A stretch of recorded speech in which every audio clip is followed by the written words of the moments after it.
তোর বাপের ট্রিটমেন্ট কি করবো? তোর বোনের কথা একবার চিন্তা করছো? হ্যাঁ, তোর ছোট বোনের কি হইব? হয় তুই ওরা পড়ালেখা করাবি না, ওর বিয়ে দিবি না, তুই তোর বাবার ট্রিটমেন্ট করবি না। দোষটা কি তোমার ছিল? এই যে তুমি কষ্টটা পাইতেছো, এই কষ্টটা কি তোমার প্রাপ্য ছিল? কিন্তু তারপরেও তুমি কষ্ট পাইতেছো। যে তোমার কষ্ট দিচ্ছে সে তো ঠিকই ভালো আছে, বিয়ে করতেছে, সংসার করব, 2 দিন পরে বাচ্চা হইবে। কই, সে তো তোমার কষ্ট পেতে দেখে কষ্ট পাইতেছে না। সে যদি ভালো থাকতে পারে, তুমি কেন ভালো থাকার চেষ্টা করতেছো না? তুমি কেন তোমার কষ্ট দিতেছো? এটা কিন্তু কখনোই ভালোবাসা ছিল না, এটা ছিল মোহ, আর মোহ বেশি দিন থাকে না।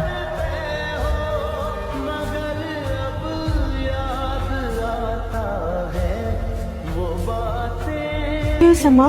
তুই এরকম কাঁদতেছিস কেন? ঢাকা থেকে আসার পর থেকে আমি দেখতেছি কেমন যেন মন মরা হয়ে আসছিস। মিলন, মিলন, তোমার সাথে কথা আছে আমার।